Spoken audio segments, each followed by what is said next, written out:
El presidente López Obrador confirmó esta mañana lo que adelantamos aquí, que una parte, 30 hectáreas de la zona de Santa Fe, del campo militar número 1, van a ser vendidas para que se construyan ahí casas y edificios. El gobierno calcula obtener por esas ventas entre 20,000 y 30,000 millones de pesos, dinero que va a ser para la Guardia Nacional, y anuncia además un ambicioso proyecto para esa parte de la Ciudad de México que, de concretarse, de hacerse bien, podría ser el más emblemático de la Cuarta Transformación.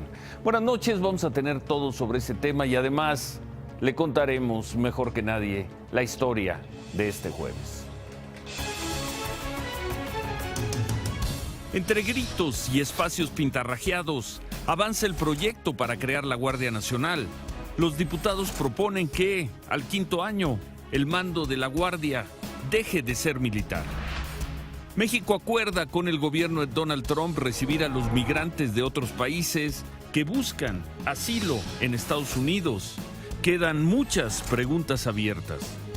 En verdad, lo que tenemos aquí es una situación muy compleja para México, porque es evidente que las leyes de asilo en los Estados Unidos no están funcionando. Nos están pidiendo a México que les resolvamos la inoperancia de sus leyes.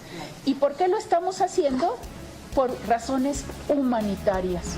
Y en Tijuana desalojan a los migrantes centroamericanos que no se querían ir del albergue clausurado.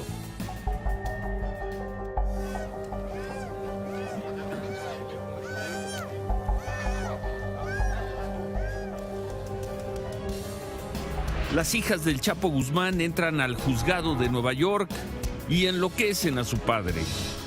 Kate del Castillo habla, por fin, en México. Mi viaje a México es con el propósito de estar y convivir con mi familia después de varios años de ausencia. Pasar las fiestas juntos, descansar si es posible, que necesito descansar.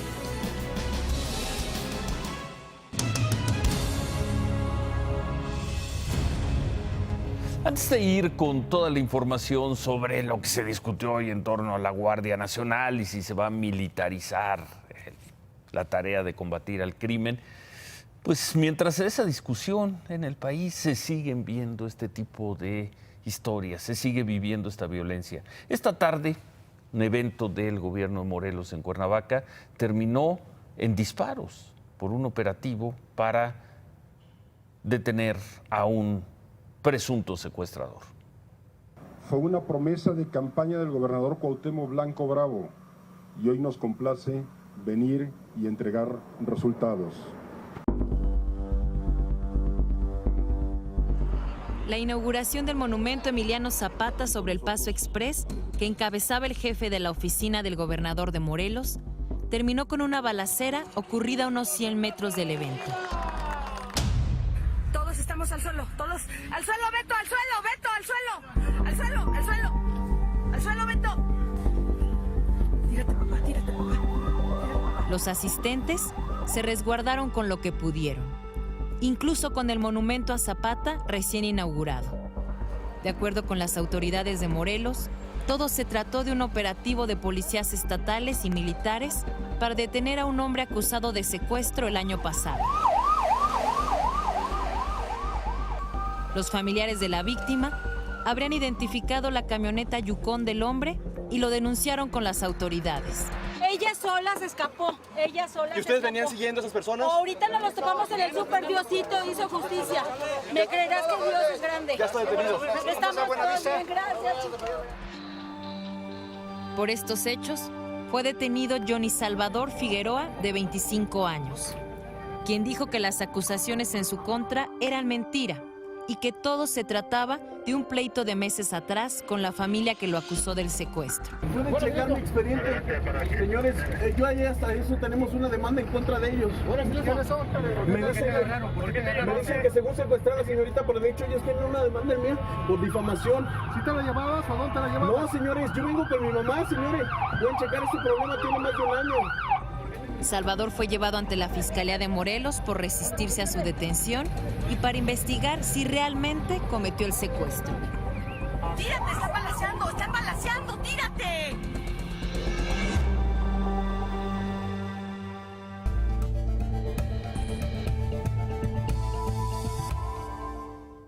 Bueno, pues eso que veíamos se dio hoy en Morelos, pero bueno, pues las historias continúan en muchos lugares del país. Es probable que esta noche o mañana se conozcan las cifras de noviembre, el índice de delincuencia del secretario del Sistema Nacional de Seguridad Pública, y es probable que las cifras sigan al alza.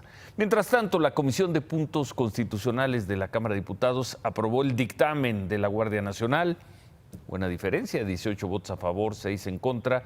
Los diputados le hicieron algunos cambios a la propuesta que envió el gobierno federal. ¿Cuáles fueron los más importantes? Se establece que en los primeros años de vida de esta Guardia Nacional, el mando operativo será militar, el mando estará en la Defensa Nacional, pero que después de esos 5 años, al primer día del sexto año, el mando operativo pasaría a la Secretaría de Seguridad Pública. 5 años militar y después ya civil.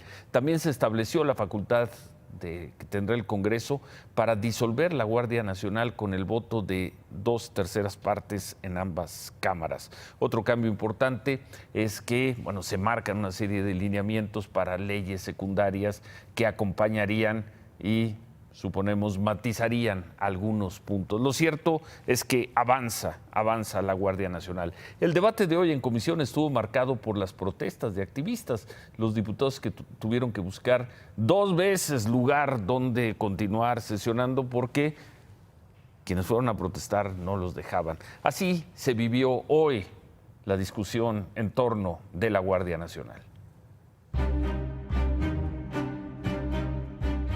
Con la instrucción de que la Guardia Nacional va, el secretario de Seguridad visitó esta mañana a los diputados de Morena.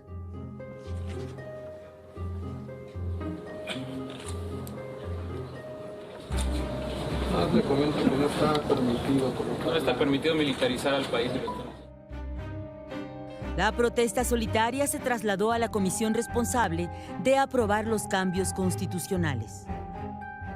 Es el mismo chantaje del ejército, que si no aprueban esto, van a retirar el ejército. Nadie, en su sano juicio, ha dicho que el ejército tiene que retirarse de un día para el otro. La única morenista que públicamente se opone al mando militar de la Guardia Nacional siguió dando la batalla. Pero el secretario Durazo no se movió de su plan y, optimista de que la Guardia Nacional tendrá los votos suficientes de diputados y senadores, propuso a los morenistas rechazar el término de la militarización. Si vale la expresión atípica, policialización del ejército. Y así lo hicieron los morenistas, al argumentar que el presidente López Obrador y sus legisladores están obligados a cumplir. La gente está pidiendo seguridad. Nos acaban de matar allá en Coahuila a una alcaldesa, la destrozaron, la quemaron y necesitamos respuestas concretas, pero ya. La oposición del PAN, PRI, Movimiento Ciudadano y PRD pidió tiempo para llamar a los secretarios de la Defensa y Marina y escuchar a los gobernadores que, con la Guardia Nacional, alertaron, padecerían un autoritarismo militarizado. Concluido el debate, los legisladores se fueron a un receso para preparar sus votos. Y cuando volvieron, sus lugares estaban tomados. Mientras buscaban una sede alterna, hubo tensión entre los diputados. ¡Me quitaste cosas! ¡Es increíble que los de seguridad estén haciendo esto como cuando estaba el PRI, por favor! Se instalaron en el Salón Verde, donde la mayoría morenista y sus aliados del PES y PT sumaron 18 votos a favor, aplastando los 6 en contra de la oposición. Y hasta ahí se colaron los reclamos de los activistas, en un ensayo de lo que será la sesión del Pleno de la Cámara este sábado, cuando la mayoría legislativa de la 4T deberá conseguir 8 votos de la oposición para alcanzar la cifra mágica de 367 diputados a favor. Corren las apuestas. Corren las apuestas. Bueno, mañana seguirá el proceso para aprobar todo este proyecto de la Guardia Nacional. Mañana se le va a dar lo que se conoce como la primera lectura, es decir, se va a notificar ante el Pleno de la Cámara de Diputados y se calcula que el fin de semana se discuta y se vote ya en el Pleno y se apruebe, desde luego.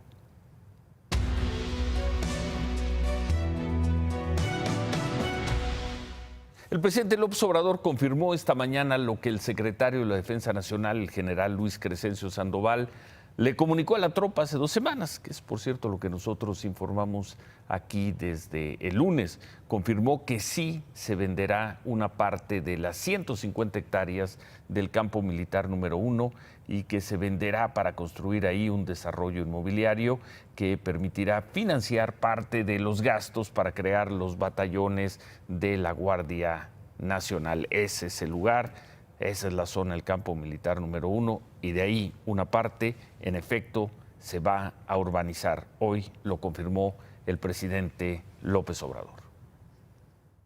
Entonces lo que se está pensando es que la misma Secretaría de la Defensa destine alrededor de 70 hectáreas para un parque que sería como la 4ª sección del bosque de Chapultepec. Y se está pensando, en efecto, en urbanizar 30.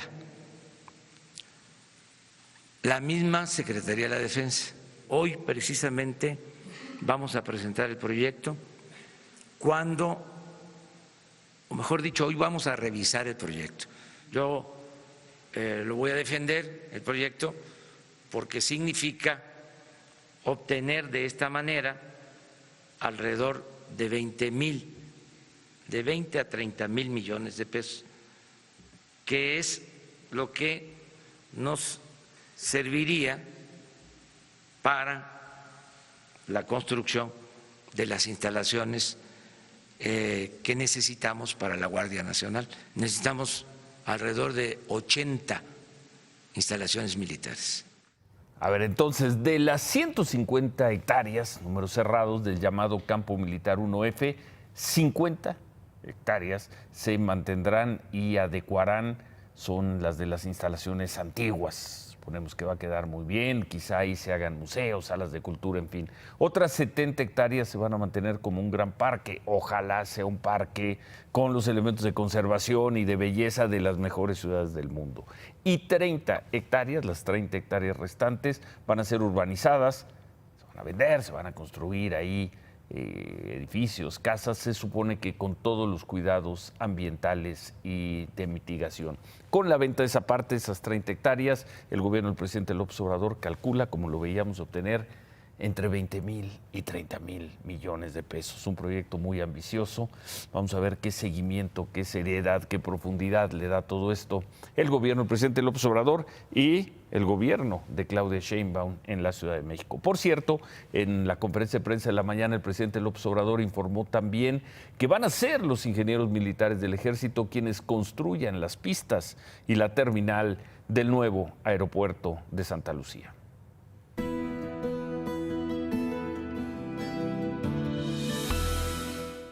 Día 21 en el juicio al Chapo Guzmán en Nueva York. Hoy fue la última audiencia del año y el Chapo recibió una visita sorpresa.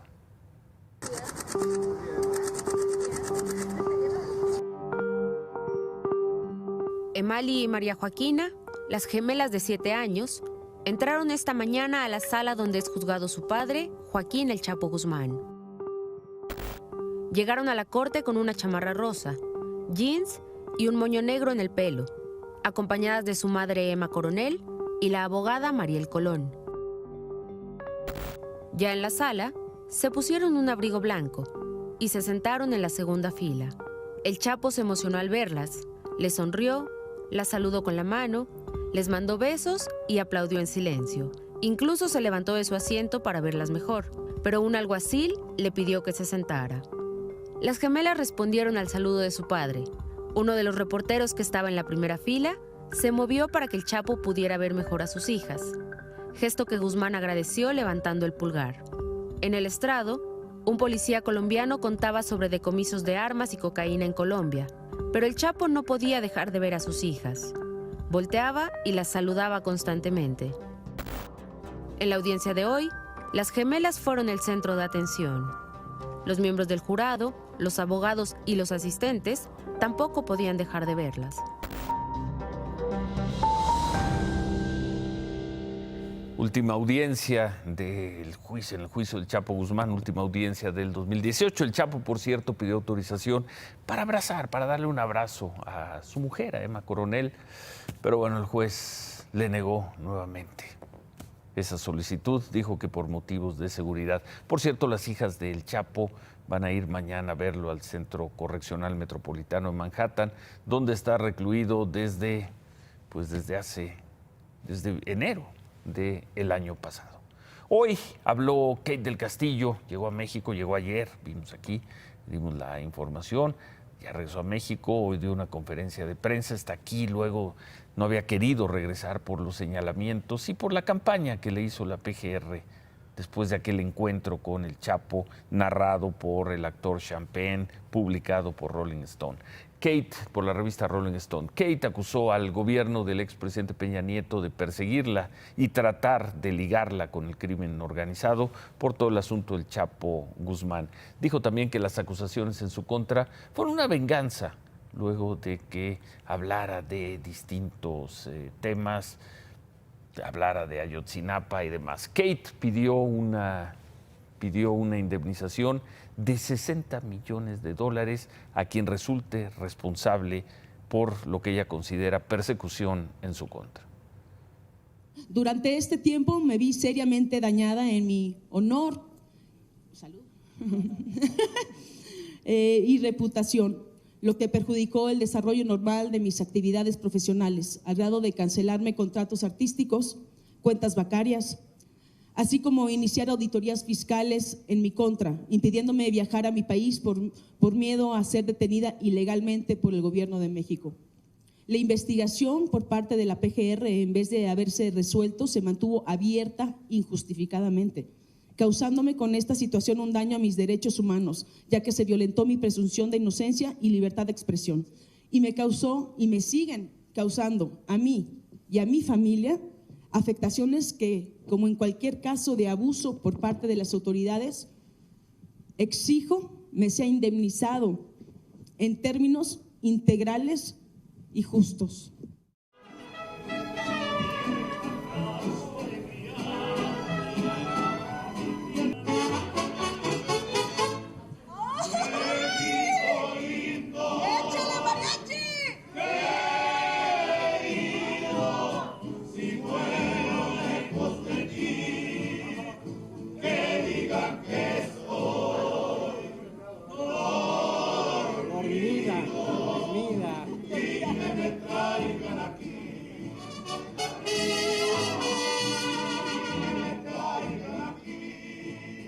$60 millones pide para reparar el daño Kate del Castillo. Suponemos que los va a pelear en tribunal. Buen pleito, ese va a ser un buen pleito.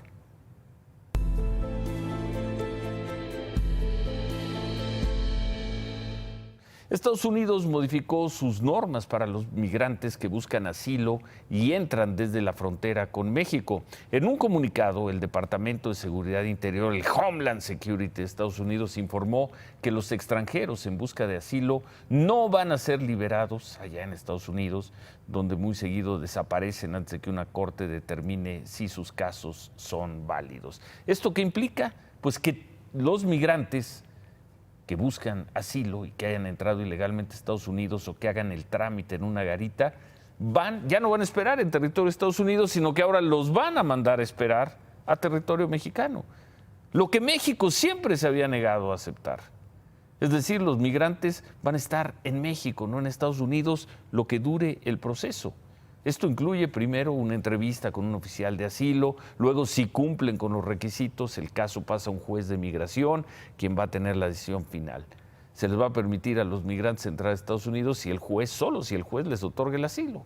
Pero si no los otorga, los migrantes van a ser deportados por las autoridades estadounidenses a su país de origen. La relevancia aquí es que en lo que dure el juicio van a estar en territorio mexicano.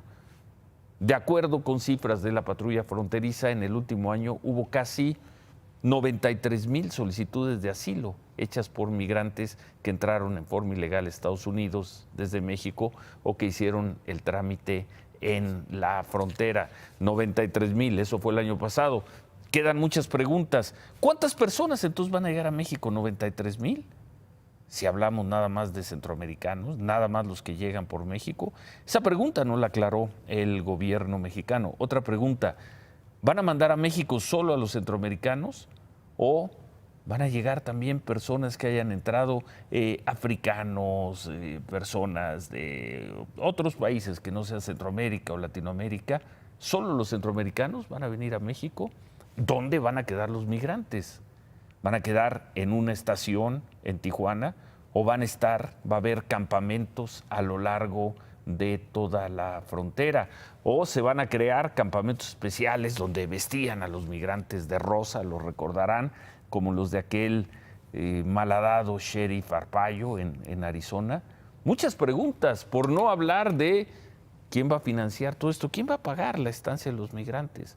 ¿Los migrantes van a estar en territorio mexicano, van a estar retenidos o se van a poder mover como quieran por el territorio mexicano?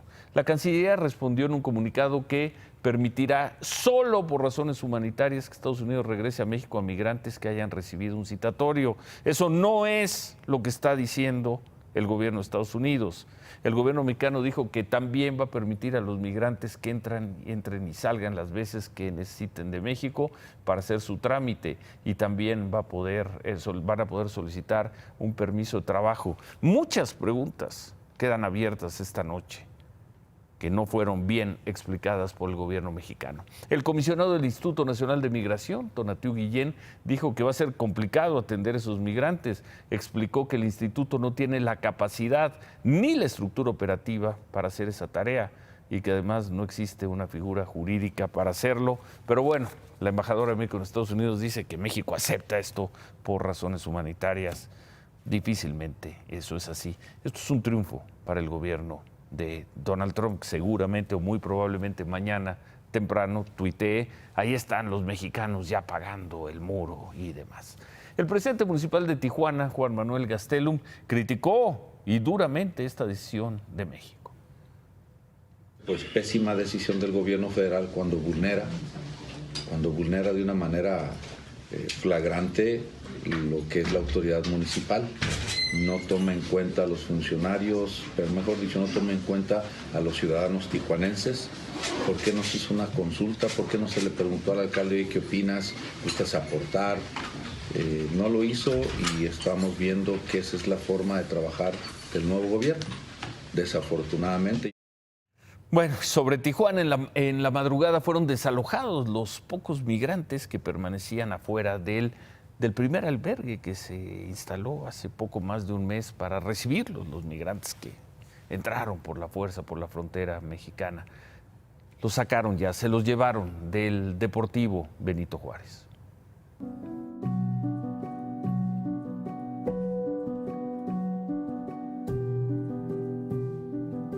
Llegaron al Deportivo Benito Juárez en la zona norte de Tijuana el 15 de noviembre. Y ahí se quedaron incluso después del cierre del albergue temporal. Ni el agua, ni el frío, ni la falta de servicios los movió de esa pequeña Centroamérica que levantaron a unos metros de la frontera con Estados Unidos. Nada hasta esta madrugada. 320 policías municipales desalojaron a los migrantes que dormían en la calle frente a las puertas del Deportivo Benito Juárez desde principios de mes. Era un grupo aproximado de 200 personas que estaban ahí cometiendo una serie de infracciones administrativas y se tomó la decisión de poder intervenir operativamente para desalojarlos. Esta vez no fue una invitación, fue una orden. La noche previa al desalojo, policías municipales entregaron volantes como este, en el que se ordena a los migrantes el retiro del lugar, argumentando que violan 4 artículos del Bando Municipal de Policía y Buen Gobierno que les impide dormir en calles y banquetas, obstaculizar el tránsito de la ciudadanía, utilizar la vía pública como baño y pedir dinero en la calle. Ante la intervención de la policía, 179 migrantes decidieron trasladarse al albergue del Barretal, pero 32 fueron detenidos por resistirse a desocupar la vía pública. Entre los detenidos hay una mujer y 4 menores de edad que fueron entregados al Instituto Nacional de Migración. Pero para el alcalde de Tijuana, Juan Manuel Gastelum, liberar la vía no resuelve el problema de los migrantes centroamericanos. Aseguró que el municipio continúa gastando dinero cada mes para su atención y el gobierno federal no ha tomado en cuenta ni a la autoridad de Tijuana ni a sus habitantes. La solicitud de recursos simplemente ha sido ignorada. Que abran una cuenta o metan en el presupuesto el beneficio en cuanto a la problemática que generan la migración solapada, auspiciada, fomentada por el gobierno federal en detrimento de una economía como es la economía tijuanense. Dura y firme la autoridad de Tijuana. En otras cosas, esta tarde se reunieron 11 gobernadores con diputados de la Comisión de Presupuesto.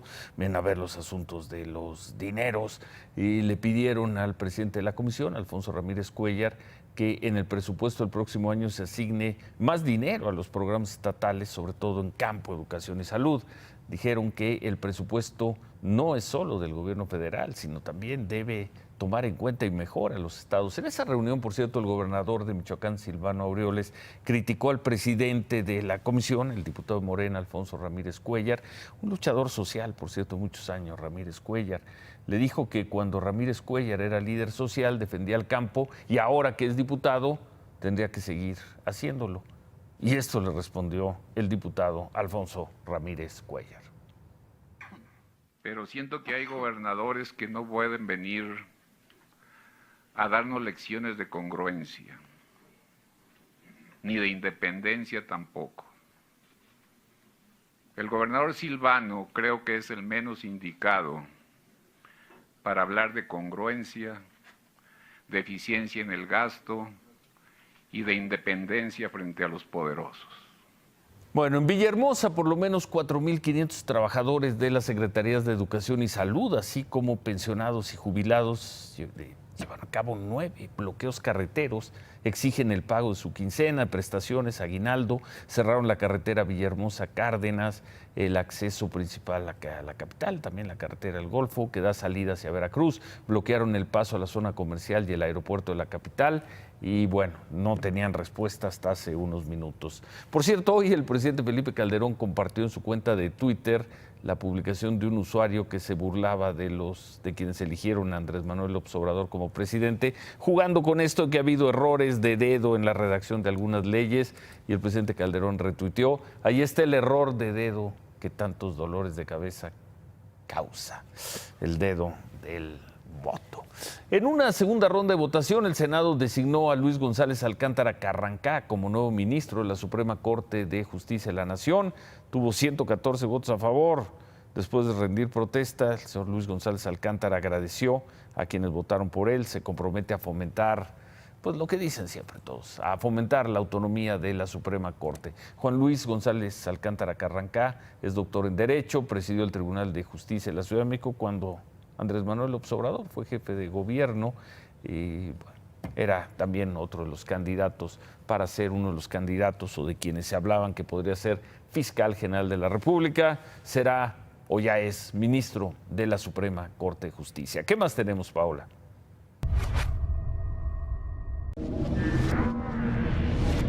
Raúl Castro, dueño de la empresa Pintamax, una de las proveedoras del Ayuntamiento de Ecatepec, se encadenó al asta bandera de la explanada denunciando que el alcalde Indalecio Ríos se ha negado a pagar por los materiales que entregó desde hace 1 año y medio. Ya llevo 2 días aquí atado, en huelga de hambre. Y temo por mi vida, porque me han amenazado. Raúl asegura que el gobierno municipal le debe 16 millones de pesos y que por esta razón su empresa está en quiebra.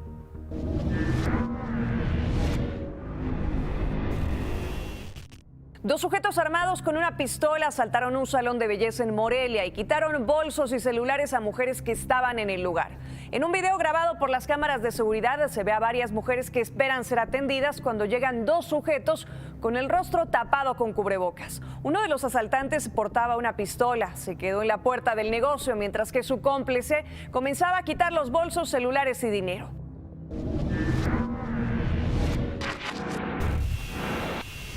Un tribunal argentino confirmó el procesamiento con prisión preventiva contra la expresidenta Cristina Fernández de Kirchner, acusada de haber recibido millonarios sobornos durante los años 2003 y 2015. La expresidenta está acusada de asociación ilícita, lavado de dinero y defraudación al Estado, así como cohecho. Será hasta el 26 de febrero que la ex jefa de Estado y actual senadora se sentará en el banquillo de los acusados.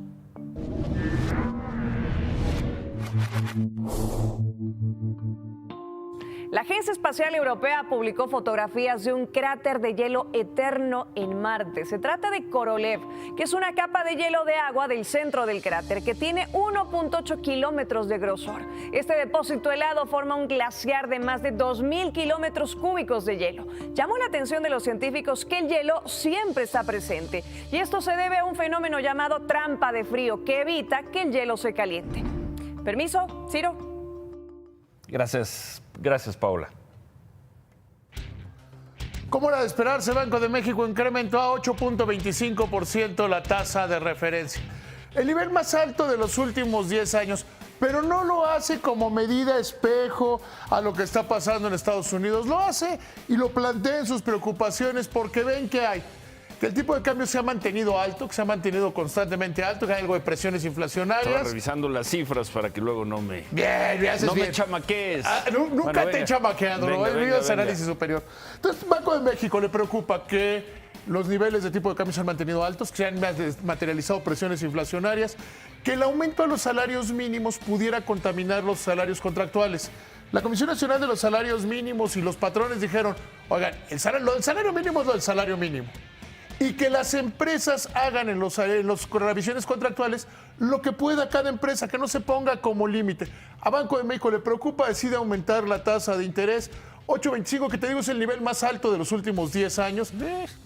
Habría que recordar que el mundo, todo el mundo entró a un periodo de baja de tasas de interés. México incluido. Pero que México ha sido el país que más rápido ha subido las tasas de interés. Pasamos de niveles del 2% en 2015 a niveles de 8.25 al cerrar este año. Y habrá que ver cómo se comporta la inflación. Si la inflación empieza a converger a lo que dice la Secretaría de Hacienda y lo que dice Banco de México hacia el 3.4%, podríamos ver que no suban las tasas de interés. Pero en la época de los créditos más bajos de la historia ya se acabó, aunque sea atemperado por la competencia. ¿Buena o mala noticia?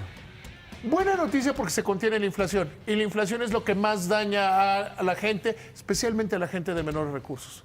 Estaba sacando.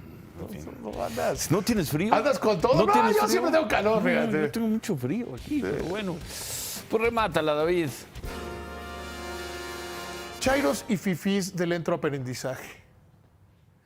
Cuando el tipo de cambio se va para arriba, no es necesariamente porque el gobierno esté fallando. Y cuando está como hoy, abajo de 20 pesos por dólar, no es porque el gobierno sea una maravilla. Si no me creen, vean cómo se comportaron el real, el rublo y todas las monedas frente al dólar. Tuvo más que ver con la economía de los Estados Unidos. Bueno, hacemos una pausa, regresamos con los deportes y con más sobre lo que dijo esta mañana el presidente López Obrador, más de lo que habíamos adelantado aquí a principios de semana. Volvemos. La confirmación que hizo esta mañana el presidente López Obrador puede convertirse en una de las mayores historias de su gobierno. En vez de rehuir el tema de la venta de los terrenos del ejército, confirmó que se van a vender. Confirmó lo que había adelantado a la tropa el general secretario Sandoval. Fijó la extensión, calculó los precios, informó a dónde va a ir a parar el dinero y acompañó la noticia con 3 promesas que van a definir la suerte no solo de esa zona de Santa Fe, sino de una parte muy significativa y sensible y abrumada de la Ciudad de México. 1. Se atenderán todas las órdenes y recomendaciones de impacto urbano y ambiental. Vamos a ver. 2. Se preservarán y mejorarán los viejos edificios históricos que además ojalá tengan un muy buen uso. Y 3, se ofrecerá a los ciudadanos un bosque de 70 hectáreas que lo menos, porque ya es hora para que la Ciudad de México piense así, lo menos es que esas 70 hectáreas de bosque tengan el sentido, la calidad y la belleza de los mejores parques en las mejores ciudades del mundo. Si todo se vuelve realidad, el gobierno del presidente López Obrador se puede anotar un tanto memorable si todo esto se vuelve realidad. Se quedan con ¿Qué importa? Gracias, buenas noches, ánimo.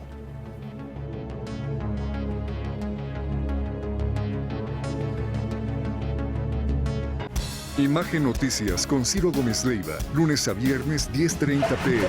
Participa en Imagen Televisión.